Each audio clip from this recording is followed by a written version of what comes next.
ये समय दोबारा नहीं मिलेगा, इस जीवन में तो नहीं मिलेगा। मैंने जैसे पहले भी कहा, ये 144 साल बाद मुहूर्त आया है, ये दोबारा आपके जीवन में नहीं। आदमी यहाँ पर आकर के यहाँ संगम से गंगा जल ले जाए और वो बाल्टी में डाल कर उसमें थोड़ा अन्नदान, उसमें जहाँ भी आप हैं इस मुहूर्त में किसी गरीब को अन्न दे, खिलाएं और वस्त्र दें। नमस्कार, पंजाब लाइव 18 ਨਿਊਜ਼ ਵਿੱਚ ਆਪ ਦਾ ਸਵਾਗਤ ਹੈ। ਤੁਸੀਂ ਦੇਖ ਰਹੇ ਹੋ ਤੇਜ਼ੀ ਨਾਲ ਅੱਗੇ ਵਧਦਾ ਹੋਇਆ ਚੈਨਲ, ਹੌਸਲਾ ਸੱਚ ਕਹਿਣ ਦਾ, ਸੱਚ ਦਿਖਾਉਣ ਦਾ। ਓਮਕਾਰ ਸਿੰਘ ਸੱਤੂ ਦੀ ਖੰਨਾ ਤੋਂ ਵਿਸ਼ੇਸ਼ ਰਿਪੋਰਟ। पंजाब लाइव 18 न्यूज़ की टीम इतने पहुंची है प्रयागराज से, जिथे तुसी देखोगे संत बाबा जी बैठे हैं। बाबा जी की नाम है तुहाडा? मुझे स्वामी राजेंद्र जी कहते हैं और यहाँ पर प्रयागराज में ये श्री सच्चा आश्रम है। हाँ जी, जो कि प्राचीन सबसे यहाँ पर है और घाट पर है, संगम तट पर है। तो ये इसकी शुरुआत लगभग 1944 से हुई है। अच्छा। ये आश्रम, और आश्रम में महाविद्यालय, संस्कृत महाविद्यालय भी है और बीएड की भी पढ़ाई यहाँ पर कराते हैं।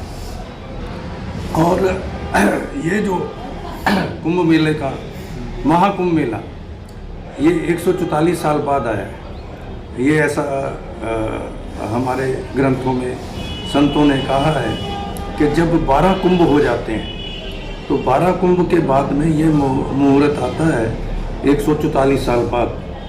तो जो कि पवित्र और शुद्ध, एक बार डुबकी लगाने से कहते हैं कि जन्म जन्मांतरों के पाप दूर हो जाते हैं। तो ये कुंभ आज के जो दुनिया है, ये 144 साल तक मुझे तो नहीं लगता कोई हम में से कोई रहेगा, लेकिन ये सौभाग्य का समय है कि ये समय हमें मिला है और हम यहाँ आकर एक डुबकी लगा लें। और ये जो महाकुंभ है ये 26 फरवरी तक, शिवरात्रि तक चलेगा। उसका जो पावन मुहूर्त है ये 26 फरवरी शिवरात्रि तक है। इस बीच में कभी भी आप किसी भी समय आ सकते हैं। भीड़ तो है, लेकिन ये भीड़ में पहुंचकर डुबकी लगाना ही तपस्या है। तो ये जो तपस्या है, जितने कदम आप उठाएंगे और उतने ही कदम जब गंगा जी तक, संगम तक पहुँचेंगे, त्रिवेणी तक पहुँचेंगे, और उतने ही जन्म जन्मांतरों के पाप आपके कटते चले जाएंगे। इसलिए आएँ।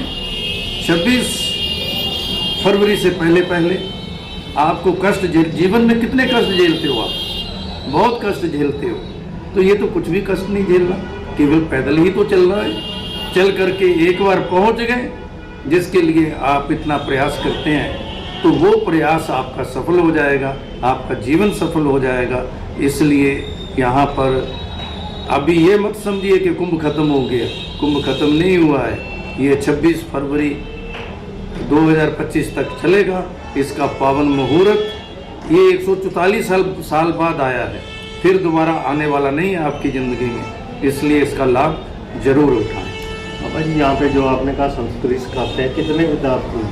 हमारे पास लगभग 500 विद्यार्थी आश्रम में रहते हैं। अच्छा। वैसे तो जो बाहर से आकर के परीक्षा देते हैं वो 3000 विद्यार्थी हैं। तो हम 300 विद्यार्थियों का भोजन, पानी, लंगर सब चलाते हैं और वो सब फ्री है। कोई किसी किस्म का शुल्क नहीं लिया जाता है।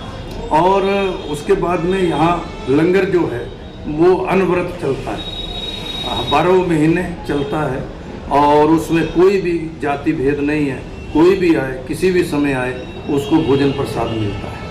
कुछ लोग पब्लिक घरों में बैठी है, रश ज़्यादा करके या किसी वजह से नहीं आ रहे, कोई प्रॉब्लम करके, तो उनके लिए क्या मैसेज आता है? उनके लिए यही मैसेज है कि ये समय दोबारा नहीं मिलेगा, इस जीवन में तो नहीं मिलेगा। मैंने जैसे पहले भी कहा, ये 144 साल बाद मुहूर्त आया है, ये दोबारा आपके जीवन में नहीं आने वाला। और इसका लाभ उठाएं। एक बार डुबकी लगा लें, और डुबकी लगाएंगे तो आप देखेंगे आपका जीवन बदल जाएगा। बाबा, जैसे ये गंगा जल, जैसे उनकी फैमिली का कोई ले जाए, अगर वो घर जाके स्नान कर जाए, हाँ, जैसे कोई बुजुर्ग है, कोई ऐसा व्यक्ति है कि वो यहाँ पर नहीं पहुँच पाया, तो जो उसके परिवार का आदमी यहाँ पर आकर के यहाँ संगम से गंगा जल ले जाए और वो बाल्टी में डाल कर उसमें थोड़ा सा उसमें स्नान करेंगे, उसको भी वही फल मिलेगा। जैसे ये शिव जी ने कहा था प्रयाग राजाओं का राजा है, तीर्थों का राजा है, तो इसके बारे में कुछ बताएंगे आप? ये जो प्रयागराज है ये तीर्थों का राजा इसलिए है कि ये त्रिवेणी का संगम है, गंगा, जमुना और सरस्वती। ये जो संगम है प्राचीन काल से यहाँ पर 1 महीने का कल्पवास लोग करते हैं, कुटिया बना करके कल्पवास करते हैं। कल्पवास का अर्थ होता है कि वो नीचे सोते हैं और सवेरे शाम भागवत सुनते हैं, पाठ करते हैं, जप करते हैं कि उनके जीवन का कल्याण हो। और यहाँ पर दान का बड़ा महत्व है। पहले यहाँ हमारे पुराणों में आया है कि राजा हर्षवर्धन हैं और भी जितने भी राजा थे वो यहाँ पर हाथी दान, घोड़ा दान और जितने भी हीरे जवाहरात जितना भी हो सकता था उतना आकर के यहाँ पर दान करते थे। इसलिए आप हाथी घोड़ा तो नहीं कर सकते दान, अगर कर सकते हैं तो करिए, नहीं कर सकते तो आप अन्नदान जहाँ भी आप हैं इस मुहूर्त में किसी गरीब को अन्न दें, खिलाएं और वस्त्र दें, जो भी आपकी समर्थ हो। जहाँ पर आप हैं इस मुहूर्त में, खास करके अब जो शिवरात्रि का मुहूर्त आ रहा है, इसमें ज़रूर दान करें। और इस बीच में पहले से लेकर के जितना भी हो सके आपकी समर्थ हो उतना दान करें। और ऐसा हमारे ग्रंथों में वेद कहता है कि जो आप दान करते हैं वही आपको अगले जन्म में मिलता है। जैसे लोग तो एक ही ढंग से पैदा होता है बच्चा, कोई अमीर के यहाँ पैदा होता है, कोई गरीब के यहाँ पैदा होता है, तो ये भेद क्यों है? ये तुम्हारे पूर्व जन्मों के कर्मों का फल है कि कोई अमीर के यहाँ पैदा हो जाता है क्योंकि उसने पूर्व जन्म में अच्छे कर्म किए हैं, पुण्य कार्य किए हैं, गौदान की है, अन्नदान किया है, भूखों को भोजन कराया है, वस्त्र दिया है, तो उसका ये फल है कि वो राजा बनता है या उसका अच्छी कुल में जन्म होता है। तो इसलिए ये जो खास करके मुहूर्त है जो 144 साल बाद आया है, इसका ये फल है कि एक बार आपने डुबकी लगा ली तो आपका कल्याण ही कल्याण है। और जो भी आपने आपकी समर्थ के अनुसार जितना दान कर सकते हैं उतना वस्त्र दान और अन्नदान अवश्य करें।